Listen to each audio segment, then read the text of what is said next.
নমস্কার, আজকে আপনাদের সামনে আমি একটা চিকেন চিলি বানিয়ে দেখাচ্ছি। চিকেন চিলির রেসিপি বানিয়ে দিচ্ছি। এই যে আমি 5খানা পেঁয়াজ কাটছি, তার মধ্যে 2খানা ক্যাপসিকাম কাটবো। এগুলো কেটে একটা প্লেটে ঢেলে রাখছি। এই যে ক্যাপসিকাম কাটছি, এটাকেও কেটে আমি প্লেটে ঢেলে রাখছি।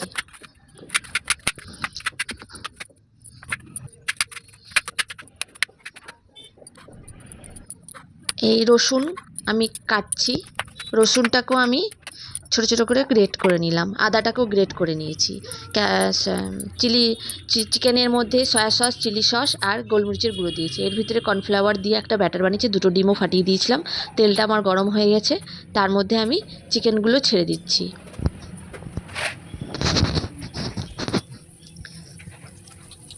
এটা সাদা তেল, ডিপ ফ্রাই করতে হবে, একটু লাল লাল করে ভেজে তুলে নেবে।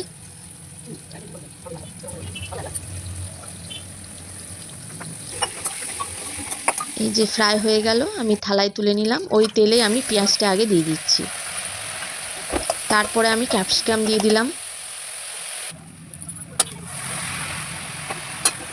একটু ভাজা ভাজা হয়ে গেলে তার মধ্যে আমি রসুনটা দিয়ে দেব।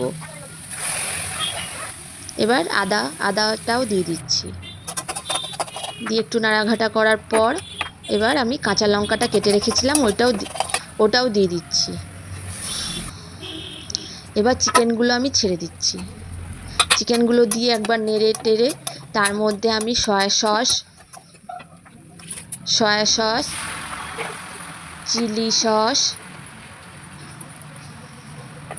টমেটো কেচাপ এটা দিয়ে নেড়ে ঘেটে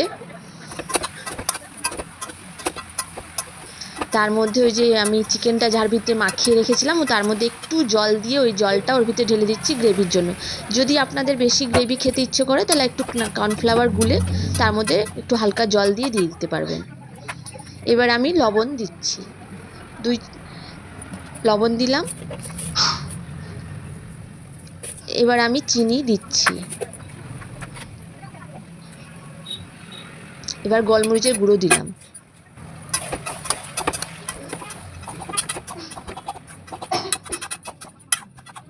গোলমরিচের গুঁড়ো দেওয়ার পর একটু নাড়াটাড়ার পর আপনাদের যদি ইচ্ছে করে আর একটু গ্রেভি খাওয়ার জন্য তো একটু সয়া সস দিয়ে একটু হালকা জল দিয়ে, একবার তো আপনাকে বললাম যে কর্নফ্লাওয়ার দিলেও হয়, তার মধ্যে একটু টমেটো কেচাপটা দিয়ে ওই জলটা ঢেলে দিলে একটু গ্রেভিটা হয়ে যায়।